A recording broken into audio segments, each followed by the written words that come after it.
ወይኔ ጓደኛዬ ያለውን ነገር እንዴት ልታስኬጂ ያስበሽ ነው? ሁሉም ነገር በጣም ከባድ አይመስልሽም እንዴ? በጣም ከባድ ነው ታውቂያለሽ። እኔ እንዳሰብኩ ብቻ አይደለም ብላ ስልክ ሲደውልላት ከቤት ነቅላ ትበራለች ማለት ነው። ጓደኛው ደግሞ ወይኔ ጓደኛዬ በቃ እያበደች ነው ማለት ነው። ይሄ ሁሉ ሰው ብዙ ሰው ይፈልጋታል፣ ብዙ ሰው ሊያገባት ይፈልጋል፣ ብዙ ሰው ፍቅረኛ እንደምትሆን ይፈልጋል። እሷ ግን ከዚህ ልጅ ምንድን ነው የያዛት እያለች ነበር። እየበረረች ስትሄድ መንገድ ላይ ደግሞ ፍቅርና አፍቃሪው ተገናኙ ማለት ነው። ሰላም እንዴት ነህ እንዴ? ወደዚህ ሰፈር ለምን ትሰራለህ? ፍቅር አይ እኔ የሆነ ሰውን እየፈለግኩ ወደዚህ ስፍራ መጣሁ። አንቺ እዚህ ሰፈር ነሽ እንዴ? አዎ የእናቴ ቤት እዚህ ነው። እኔ ትምህርት ስለመማር ነው ወደ ትምህርት አቅራባ እንትን ብዬ የተከራየሁት። እሺ ለማንኛውም ማታ ጸበልን ነው ጽዋ ነው ምናምን አለ አትገባም? ሌላ ጓደኞቼ በሙሉ ተጠርተዋል፣ ግን እኔ አይደለሁም የጠራሁት እማዬ ናት ምናምን ትላለች። እንግዲህ ወሽመጤ ደግሞ ፍልጥል ፍልጥል እያለች እየመጣች ነበረ።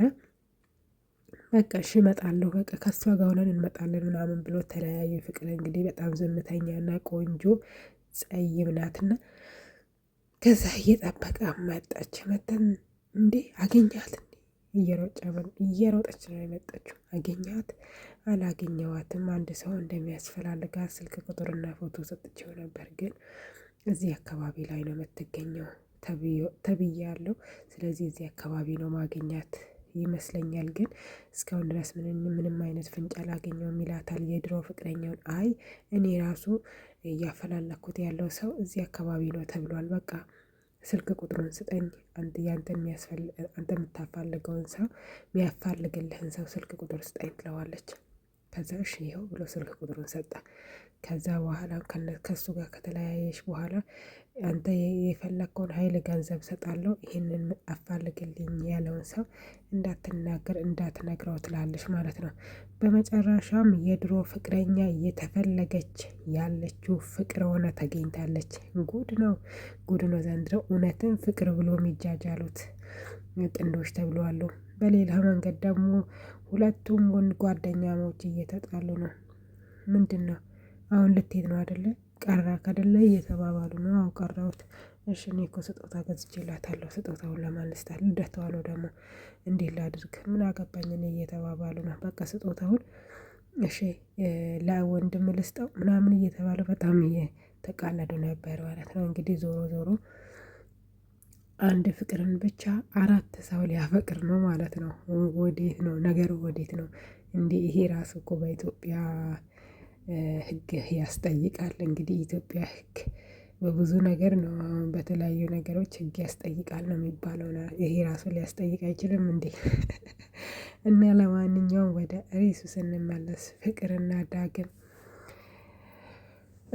ምን እንደማደርግ አላውቅም እያለ ነበረ። ዳግም እኔ የምልህ የድሮ ፍቅረኛህን ብታገኝ እኔን ለእኔ ምን ትሆናለህ? ባለውለታ ሆንልሻለሁ፣ ባለውለታዬ ነሽልኝ ይላል። የሆነ ነገርን እያስታወሰች ነበረ። ቅድም ስልክ ቁጥሩን ተቀብላ ለነገረችው ሰው ይኸውልሽ ፍቅር ያ ሰውዬ እዛ አካባቢ ነው ብሎኛል፣ አሁንም መከታተል አለብኝ ስል መሀል ላይ ወይኔ ዳግም አላወቅም ልጅቷን እኮ እኔ በአካል አግኝቻለሁ ትለዋለች። በደስታ ፍንድቅ ነው ያለው። እውነትሽን ነው? እውነትሽን ነው? አዎ በጣም ደስ ይለኛል። መቼ ታገናኘኛለች ታዲያ? በቃ ነገ ከሰዓት አገናኛለሁ ትለዋለች። በኢየሱስም በጣም ነው ደስ ያለው። በቃ የተፈጠረው ቀን ነው ያስታወሰ። በጣም ደስ ያለው። እሺ በቃ እኔ በቃ ሁሌ ባለውለታዬ ነው የምትሆኝልኝ አለ። ደስ ያለው። በሌላ መንገድ ደግሞ ሶስቱ ጓደኛሞች ተገናኝተዋል። አንደኛው ደግሞ ዱርዬ ነገር ነው፣ ተማሪ ነው። በዛ ላይ በቃ ምናምን እያሉ ደግሞ በሌላ መንገድ ፍቅርና ጀስት ጓደኛሞች ይገናኛሉ። ይኸውልሽ ፍቅር በጣም ይቅርታ ባለፈው ያልመጣ ነው እንዲህ ሩቅ ቦታ ሄጄ ነበር ምናምን። ኧረ ችግር የለውም ትንሽ እማዬ ደበራት እንጂ ለእኔ ምንም አልመሰለኝም ትለዋለች ማለት ነው። በሌላ መንገድ ደግሞ ዳግም ይመጣል።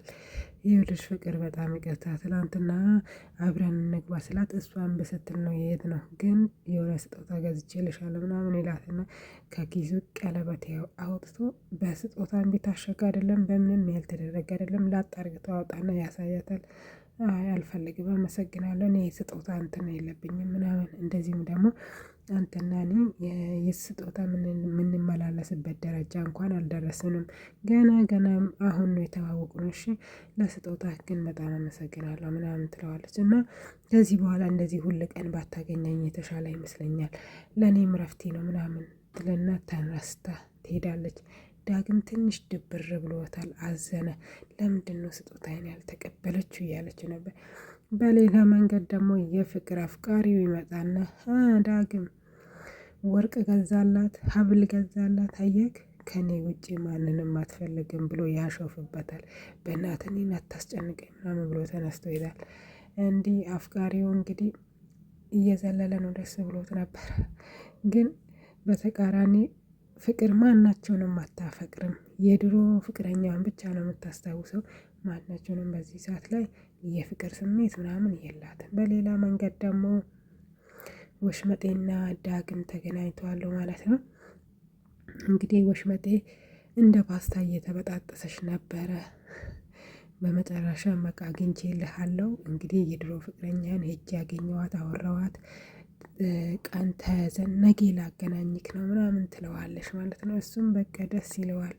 በሌላ መንገድ ደግሞ እንግዲህ አፍቃሪው ተደብቆ እያየ ነበረ ወደ ፍቅር ቤት እየሄዱ።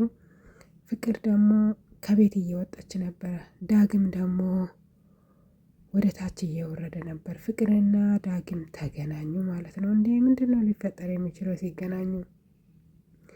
በዛ መሀል ላይ ደግሞ ወሽመጤ እየተከተለችው ነበር። በዚህ ጋር ደግሞ ሁለቱም ጓደኛሞች ተመካክሮ ስጦታን በቃ እንስጥ ብሎ ተስማምቶ ወደ እነ ፍቅር ቤት እየሄዱ ነበር።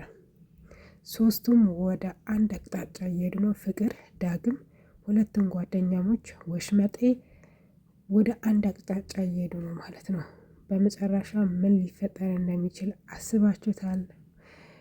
እና ሶስቱን ጓደኛሞች ይነጋገራሉ። ስጦታ የገዙት ሁለቱ ጓደኛሞች ናቸው። አንድ ጓደኛ ደግሞ ደብል ነው። እሱን ፍቅርን ሊያፈቅራት ይችላል በሚባል ደረጃ ነው። ፍቅርን እንግዲህ ስራ ቦታ እንደገና ተለምነ እግሯን ስማ ወደ ስራ ቦታ መልሳታለች።